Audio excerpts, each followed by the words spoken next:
The woman in the red blazer looked at Celestine Harlow, the way people look at something they've already decided doesn't belong.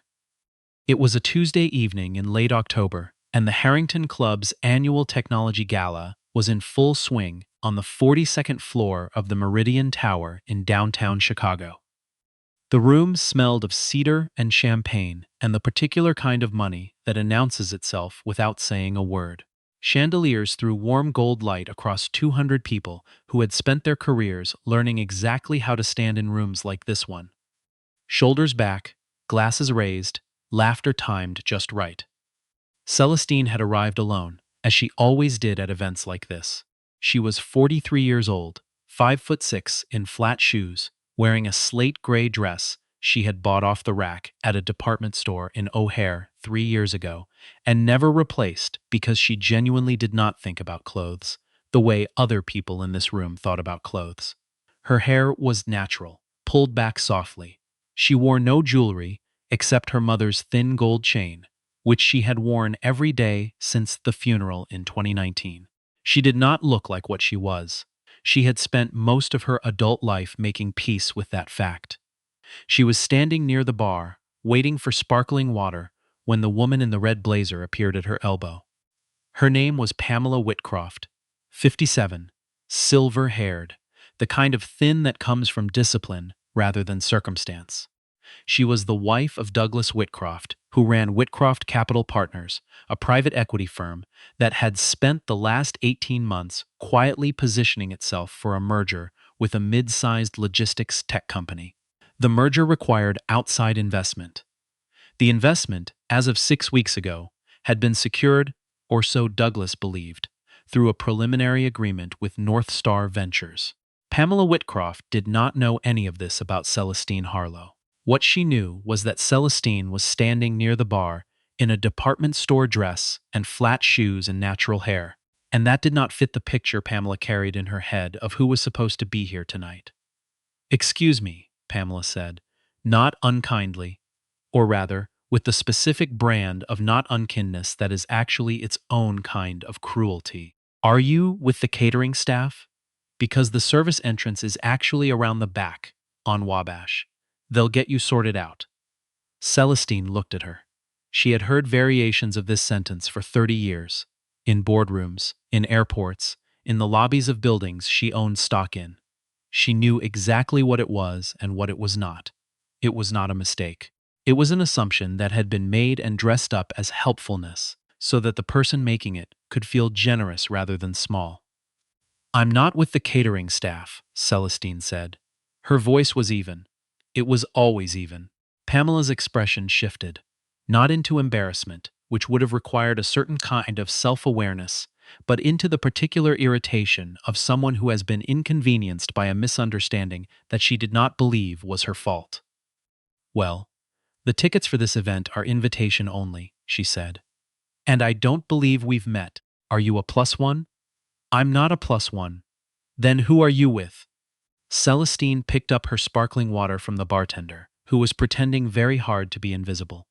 "I'm here on my own invitation," she said, "if you'll excuse me."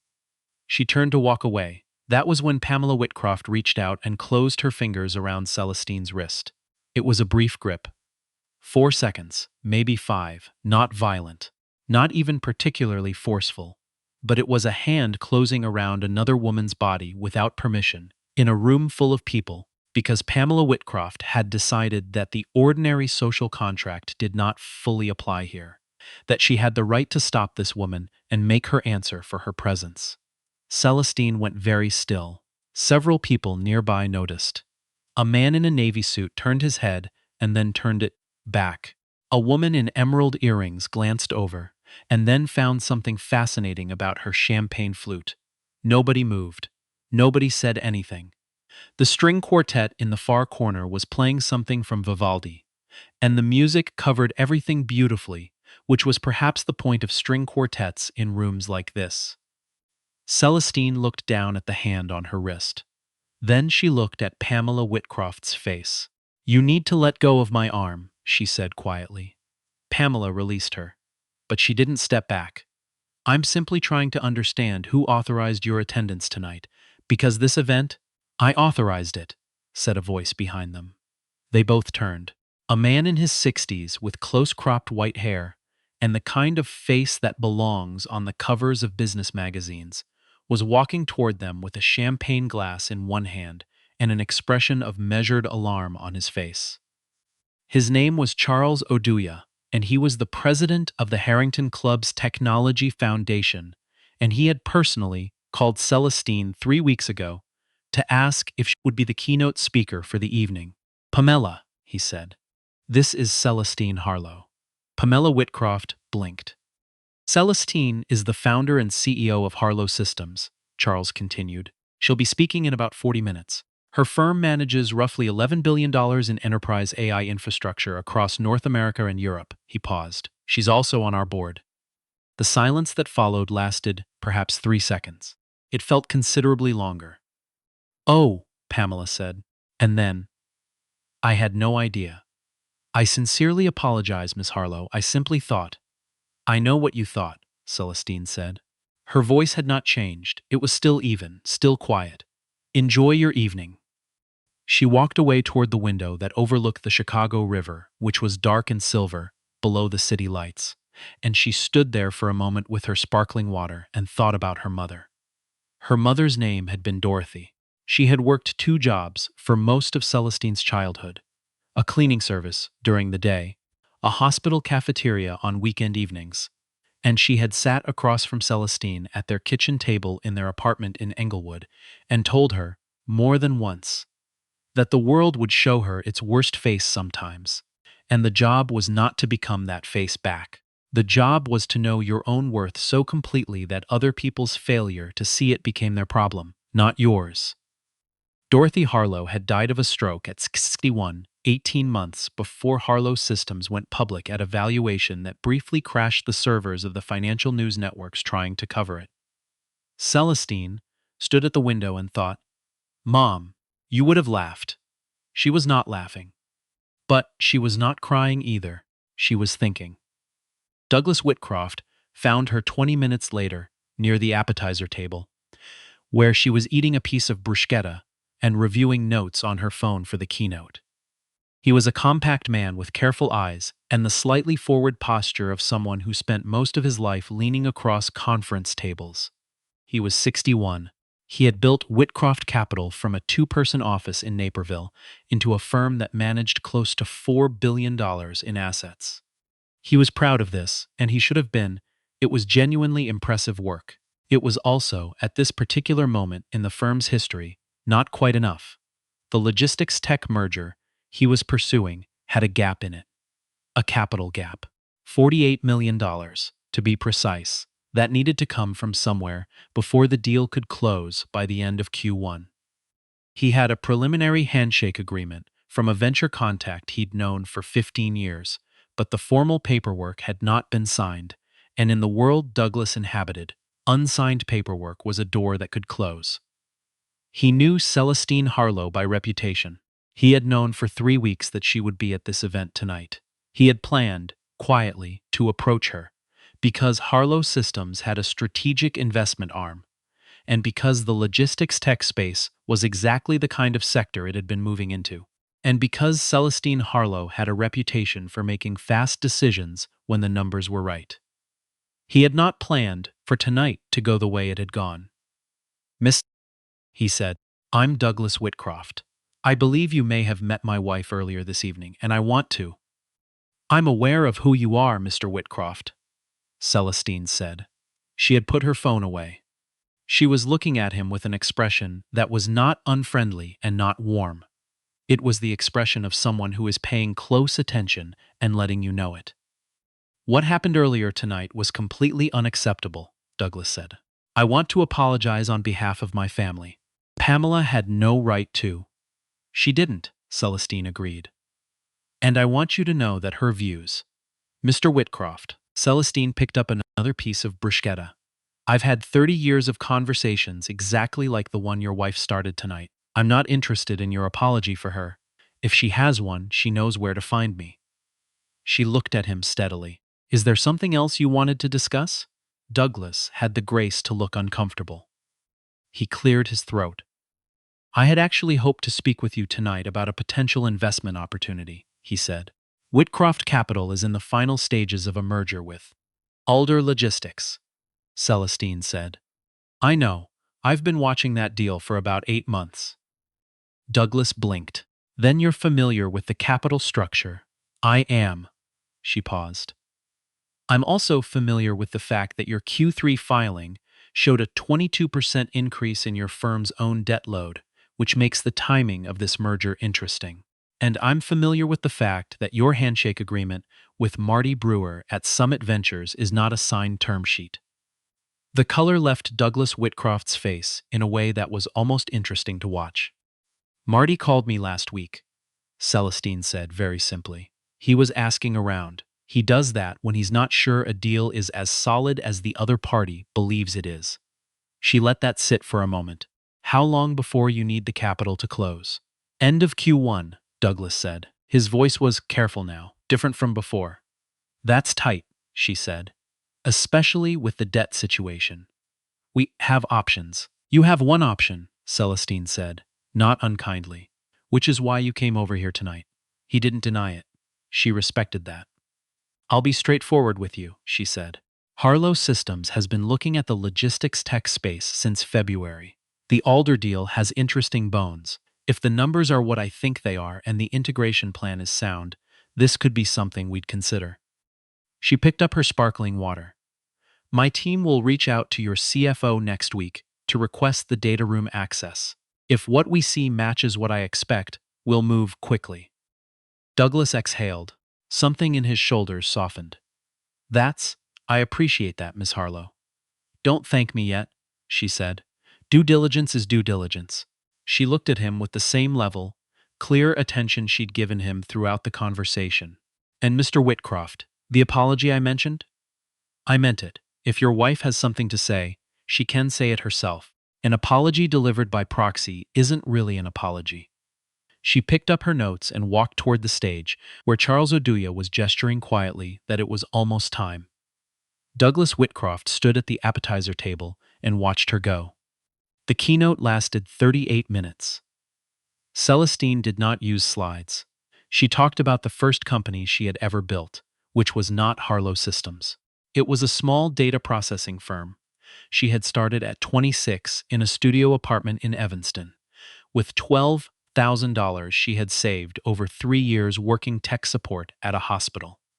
She had run it for 4 years before it was acquired for just enough money to fund the early development of what eventually became Harlow Systems. She talked about the 18 months she had spent sleeping on an air mattress in the office of the second company, because she couldn't afford to pay both her rent and her developers' salaries, and she had decided the developers were more important. She talked about her mother, briefly, and about Englewood, and about what it meant to walk into rooms where people looked at you and made their calculations in the first 3 seconds and got them completely wrong. She did not talk about what had happened earlier that evening. She didn't need to. Half the room had seen it, and the other half had heard about it by the time the appetizers were cleared. What she said instead, near the end, was this: the most expensive thing a person can buy in this industry is the certainty that they already know who belongs and who doesn't. I've watched that certainty cost people more than money. It costs them the partnerships they never made, the talent they dismissed before the interview was over, the ideas they didn't fund because the person presenting them didn't look like their last 10 successful bets. She paused. Contempt has a price. Most people don't see the invoice until it arrives. The room was very quiet when she finished. Then it was not quiet at all. The following Wednesday, Celestine's deputy, a composed and meticulous woman named Rosamund Achaby, led a preliminary call with Whitcroft Capital's CFO to discuss data room access. The call lasted an hour and 20 minutes. The CFO was thorough, which Rosamund appreciated. The numbers were largely what Celestine had expected. Interesting in structure, complicated in executions, requiring significantly more due diligence than a standard investment of this size. On Friday, Celestine was in a board meeting when her assistant passed her a note. Marty Brewer at Summit Ventures had formally withdrawn from the preliminary agreement with Whitcroft Capital. Summit was redirecting its Q1 capital allocation. The note included a timestamp. Thursday, 4:47 p.m. Celestine read it, set it face down on the table, and returned to the board meeting. That evening, she called Rosamund from her car on the way to the airport. "Summit is out," she said. Rosamund was quiet for a moment. "That accelerates everything." "Yes," Celestine said. "It does." She watched the city move past the window. "Tell the team we're going full diligence next week. I want answers before end of month." "And if the numbers hold?" Celestine thought about the Alder deal. She thought about the logistics tech space and the 3 years Harlow Systems had spent building toward exactly this kind of move. She thought about what her mother used to say, that the work doesn't care who was rude to you on a Tuesday night. The work just waits. "If the numbers hold," she said, "we move." The numbers held. They didn't hold perfectly. There was a liability in Alder's European contracts that required renegotiation, and the integration timeline was more aggressive than Celestine's team was comfortable with on the first read.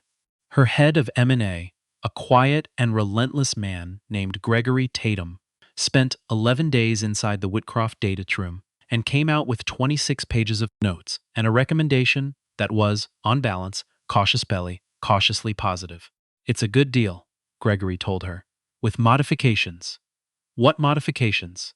"The European liability needs to be carved out or indemnified. The integration timeline needs 8 additional weeks. And we need board representation for the duration of the capital deployment." Celestine looked at the 26 pages. "Does Douglas know the European liability exists?" Gregory paused.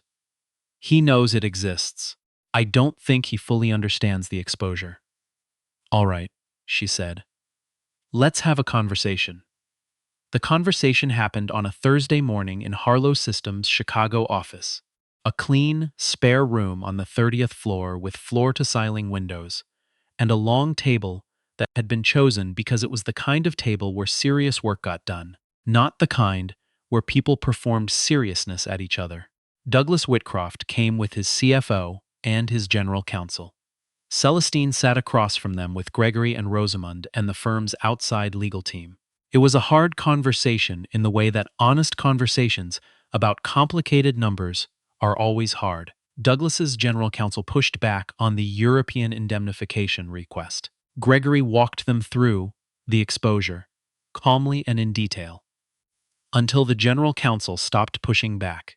The timeline extension required Douglas to go back to Alder's management team, which he did by phone during a 20-minute break, and came back saying they had accepted the 8 weeks. The board representation question was the last one. Douglas sat with it for a moment. "1 seat," he said. "Observer status, not voting." "Voting," Celestine said. "1 seat voting rights, for the duration." Another silence. "You're asking for a lot," Douglas said. "I'm putting in $48 million, Celestine said. "That is a lot." She looked at him steadily. "You know this deal doesn't close without us, Douglas. That's not a negotiating position, it's just arithmetic." He looked at his CFO. His CFO looked at the table. "Voting," Douglas said. 1 seat." They signed the term sheet that afternoon. There was a moment, after everyone else had filed out and Douglas was collecting his papers from the long table, when it was just the two of them in the room for perhaps 90 seconds. The city spread out below the windows in the flat gray light of a November afternoon. Douglas cleared his throat. "I want to say something," he said. Celestine waited. "What Pamela did at the gala," he said. "I've thought about it every day since. And I know I told you she would reach out herself, and I don't want to speak for her. She's her own person. But I want you to know that I understood what you were saying. About the apology meaning something only if it comes from the person who owes it." He paused. "She's aware of that too. I can't make her decisions for her. But I wanted you to know that I heard you." Celestine looked at him for a moment. "Thank you for saying that," she said. It was not forgiveness. It was not absolution. It was exactly what it was, an acknowledgement that the words had landed, that she had registered them, that she was choosing not to throw them back. Douglas nodded. He picked up his papers. He walked toward the door. "Douglas." she said. He turned. For what it's worth, Celestine said, the deal is a good one. Your team built something real with Alder. The bones are solid. She said it because it was true, and because she believed in saying true things when they were available to be said. He left. She stood at the window for a moment, watching a barge move slowly down the Chicago River far below. She thought about the night at the gala, and the hand on her wrist, and the room full of people who had looked away, and the man who had walked across the room and said her name. She thought about her mother, and the kitchen table in Englewood, and the 2 jobs, and the gold chain around her neck. She thought about the air mattress in the Evanston office, and the $12,000, and the 18 months when she had been so tired she had cried in the bathroom at 2 a.m. and then gone back to work. She had not built $11 billion worth of enterprise AI infrastructure to be defined by a Tuesday night at a gala. But she had also not built it by pretending that Tuesday nights did not happen, or that they did not cost something, or that the people who looked away bore no weight in what they allowed. She had built it by knowing, with a clarity that no room full of people could touch, exactly what she was worth. Her phone rang. It was Rosamund, calling to say the signed term sheets had been fully executed and the Q1 timeline was confirmed. Good, Celestine said. She picked up her bag and walked out of the office, past the long table where serious work got done, out into the corridor where the elevator doors opened without her having to press anything because the building system had been calibrated to recognize her. She rode down 30 floors and stepped out into the November afternoon and turned up the collar of her coat and walked toward her car. And she was already thinking about the next thing. Because there was always a next thing, and that was the point. And always had been.